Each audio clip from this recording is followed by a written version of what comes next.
नमस्कार, आप देख रहे हैं डीटीवी भारत और मैं हूं आपके साथ शर्मिला चौहान। तेजस्वी यादव बिहार के नेता प्रतिपक्ष इन दिनों लगातार चर्चे में हैं।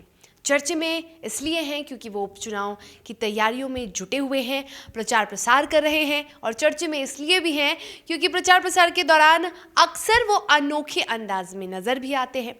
और चर्चे में इसलिए भी हैं क्योंकि तेजस्वी यादव ने अपने कुशेश्वर स्थान दौरे की वजह से राष्ट्रपति रामनाथ कोविंद के कार्यक्रम में हिस्सा नहीं लिया, जिसकी वजह से उन्हें लगातार सत्ता पक्ष की कड़ी कड़ी बोलियों का शिकार होना पड़ रहा है। सत्ता पक्ष लगातार उन्हें घेर रही है और तेजस्वी यादव को संवैधानिक पद का अपमान करने का आरोप लगा रही है। तो नेता प्रतिपक्ष तेजस्वी यादव इन दिनों सुर्खियों में है। चलिए, नेता प्रतिपक्ष से जुड़ी एक खबर हम आपको ये बता देते हैं कि वो कुशेश्वर स्थान दौरे पर हैं। कुशेश्वर स्थान दौरे पर बुधवार की शाम ही रवाना हुए और रवाना होने से पहले भी उन्होंने यही कहा था कि उन्हें पूरा भरोसा है कि दोनों सीटों पर आरजेडी की ही जीत होगी। और अब जब कुशेश्वर स्थान दौरे पर तेजस्वी यादव हैं, वहां पर प्रचार प्रसार में वो जुट चुके हैं और कुशेश्वर स्थान से जो आरजेडी के प्रत्याशी हैं, जो कुशेश्वर स्थान सीट पर आरजेडी ने प्रत्याशी उतारा है, यानी गणेश भारती की बात कर रहे हैं हम, गणेश भारती के समर्थन में जनता से वोट मांगने की अपील कर रहे हैं। और ये देखिए तेजस्वी यादव लोगों के हुजूम के बीच नजर आए। तस्वीरें कुशेश्वर स्थान की है, जहां तेजस्वी यादव प्रचार प्रसार करने गए हैं, कैंप कर रहे हैं। और ऐसे में देखिए लोगों के, जनता के हुजूम ने तेजस्वी यादव को किस तरह से घेर रखा है। तेजस्वी यादव जनता से ये कहते नजर आ रहे हैं कि आप हमें जीत दिलाइए, आप यदि लालटेन का दामन थामेंगे तो आरजेडी को मजबूती मिलेगी। साथ ही तेजस्वी यादव ने सबसे पहले अपने भाषण की शुरुआत बड़ों को प्रणाम के साथ की। तेजस्वी यादव ने कहा कि सभी बड़ों को मेरा प्रणाम है, सभी अभिभावकों को मेरा नमस्कार है। तेजस्वी यादव ने कहा कि अक्सर ऐसा होता था कि ये जो कुशेश्वर स्थान की सीट है उसमें पहली बार आरजेडी चुनाव लड़ रही है, क्योंकि गठबंधन में जब भी चुनाव लड़ी जाती थी तो कांग्रेस के झोली में ये सीट जाती थी। लेकिन इस बार जब आरजेडी ने दोनों प्रत्याशियों को अपने खेमे से उतारा है, तब आरजेडी पूरी कोशिश कर रही है कि तारापुर के साथ ही कुशेश्वर स्थान में भी जनता का दिल जीत सके। कुशेश्वर स्थान में भी उपचुनाव में जो जनता है वो तेजस्वी यादव को, आरजेडी के प्रत्याशी को जीत का ताज पहनाए।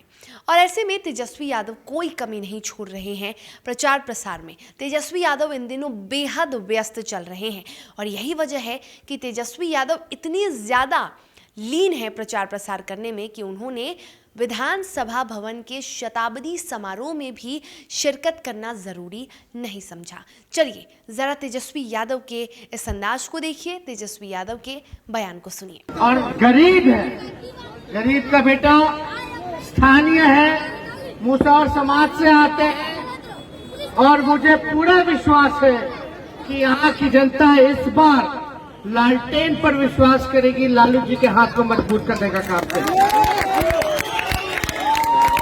पिछला चुनाव 2020 का गरीब का सरकार, आप लोगों का सरकार तो बन ही गया था। याद कीजिए 10 नवंबर को 2020 के 4 बजे तक महागठबंधन जीत गया था। 4 बजे के बाद काउंटिंग रोक दिया गया। उसके बाद रात के 12-2 बजे इन लोगों ने खेला। इसलिए हम इतना जरूर कहना चाहते हैं, ऐसा चोरी नहीं होना चाहिए। कमर तोड़ महंगाई के साथ साथ यहाँ कमर तोड़ सड़क भी है।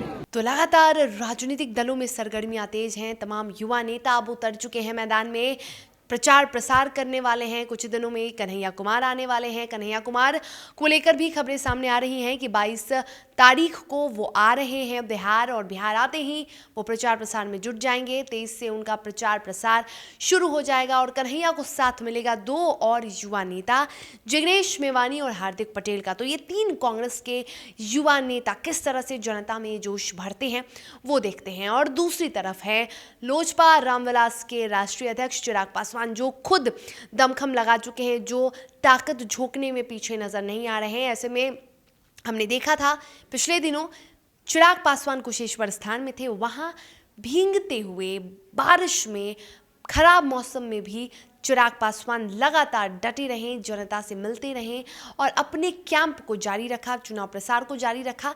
तो ऐसे में तमाम नेता दमखम लगा रहे हैं। यही कोशिश है कि जीत उनकी हो, क्योंकि उपचुनाव में जो 2 सीटें खाली हुई हैं, सब की नज़र इन सीटों पर है और अब मुकाबला बेहद दिलचस्प है। तो जनता की नज़र है परिणाम पर, हमारी जो नज़रें हैं वो परिणाम पर है कि आखिर जीत किसकी होती है, किसकी मेहनत जनता को रास आती है। अब देखने वाली बात है। चलिए, तो 30 अक्टूबर को उपचुनाव होने वाले हैं और उपचुनाव के बाद प्रत्याशियों के भाग्य का फैसला होगा। और इसी के साथ अब इस खबर में फिलहाल इतना ही, लेकिन देश और दुनिया के साथ बिहार झारखंड की तमाम बड़ी खबर और बिहार झारखंड की तमाम राजनीतिक खबरों से हम आपको रूबरू कराते रहेंगे, हम आपको पल पल के अपडेट देते रहेंगे। तो जुड़े रहिए हमारे साथ DTV भारत पे। हमारे तमाम सोशल साइट्स पे आप हमें फॉलो कर सकते हैं।